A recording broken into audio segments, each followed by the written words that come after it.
एक तरफ पुल बनता है, दूसरी तरफ पुल ढहता है, एक तरफ रोड बनता है, दूसरी तरफ रोड ढहता है। जो केवल जुमलाबाजी बात कर रहा है। कल्याण बिघा में कितने परिवार को 2-2 लाख रुपया दिया जा रहे हैं, वहाँ नीतीश कुमार जी का गांव है, कैसे कोई गड़बड़ी नहीं हो सकता? क्या कल्याण बिघा जिस थाना के अंतर्गत, जिस जिला के अंतर्गत आता है, क्या वहाँ कानून नहीं है कि सत्ता परिवर्तन ही नहीं, व्यवस्था परिवर्तन बिहार में होगा?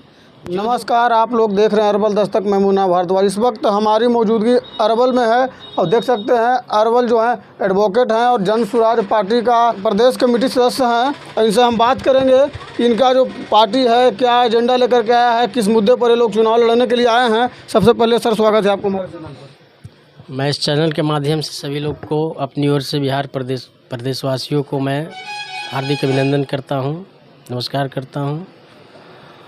आज हम लोग का पार्टी जन सुराज पार्टी जो है आदरणीय प्रशांत किशोर जी के नेतृत्व में अभी हम लोग जन सुराज 18 मई से जो बिहार के वर्तमान मुख्यमंत्री नीतीश कुमार जी हैं, उनके गांव कल्याण बिघा से जो बिहार सरकार के द्वारा कहा गया था कि जनता को हम जाति जनगणना के बाद मैं 94 लाख परिवारों को 2-2 लाख रुपया देने का काम करेंगे। और 2008 से सरकार का संकल्पित योजना है कि गरीब जो भूमिहीन परिवार है उसको मैं 3 डिसमिल ज़मीन देने का काम करेंगे। और जो सर्वे में गड़बड़ी है 3 बिंदु पर, तो जन सुराज कल्याण बिघा से शुरुआत करेगा कि आखिर 94 लाख परिवारों में से कल्याण बिघा में कितने परिवार को 2-2 लाख रुपया दिया, उसकी जानकारी प्राप्त की जाएगी। और कितने गरीब गुरबा को, जो भूमिहीन परिवार हैं, कितने लोगों को ज़मीन 3 डिसमिल उपलब्ध कराया गया, 3 डिसमिल दिया गया या बंदोबस्त किया गया या ख़रीद कर दिया गया, कितने लोगों को उपलब्ध कराया गया है, इसकी जानकारी ली जाएगी। अगर यदि इस प्रकार का अगर मिलता है तो अच्छी बात है, अगर नहीं मिलता है तो जन सुराज पार्टी वहीं से ये 3 मुद्दा पर करीब 1 करोड़ जनता का हस्ताक्षर संपूर्ण बिहार में चलाया जाएगा। और करीब 1 करोड़ जनता से हस्ताक्षर कराकर बिहार के महामहिम राज्यपाल को जन सुराज पार्टी की ओर से ज्ञापन सौंपा जाएगा कि आखिर जितने परिवार को 2-2 लाख रुपया दिया गया है बिहार में, तो उसकी सूची जारी करें, जनता के बीच में उसको उजागर करें। और कितने लोगों को 3 डिसमिल ज़मीन दिया गया है उसकी सूची जारी करें।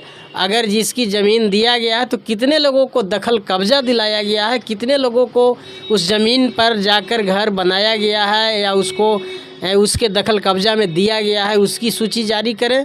और जो सर्वे के नाम पर जो पूरे बिहार में भ्रष्टाचार घुसखोरी के आधार पर सर्वे के नाम पर गड़बड़ी की जा रही है, अच्छे ढंग से सर्वे नहीं किया जा रहा है, आपस में वैमनस्यता फैला दी गई है और आपस में लड़ाई झगड़ा फैला दी गई है, इसकी लेकर रोक लगाने के लिए हम लोग 3 बिंदु पर जन सुराज पार्टी कल्याण बिघा से शुरुआत करेगा।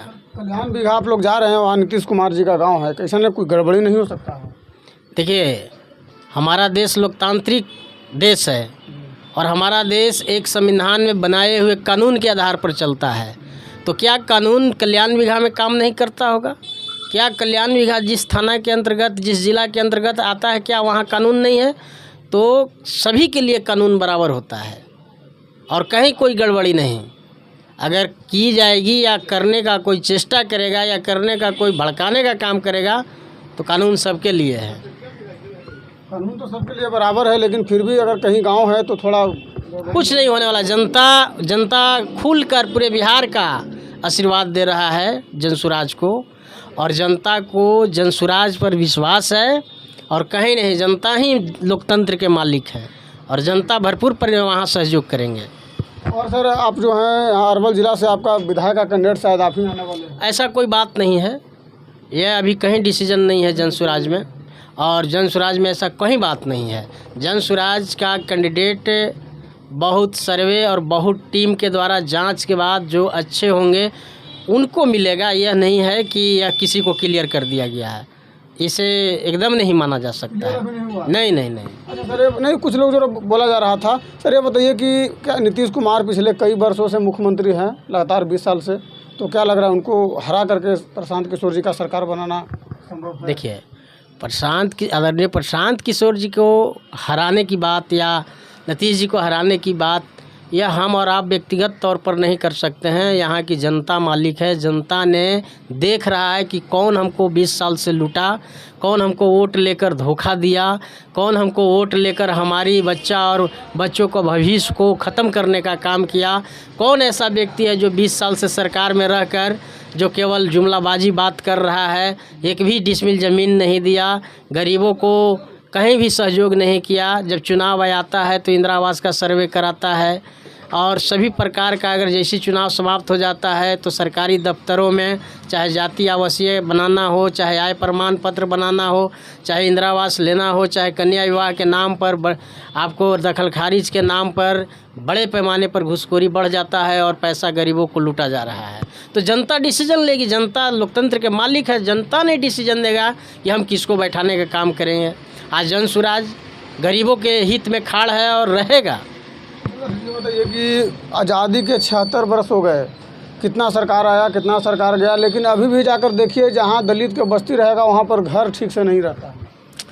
भाई इसी चीज़ को देखते हुए आदरणीय प्रशांत किशोर जी ने बहुत लोगों को अपनी कंधा लगाकर बनाने का काम किए, लेकिन वह अपनी नीति और सिद्धांत से जो लोग बना वह बिखर गया। इसीलिए सभी को दरकिनार करके जन सुराज के सूत्रधार आदरणीय प्रशांत किशोर अब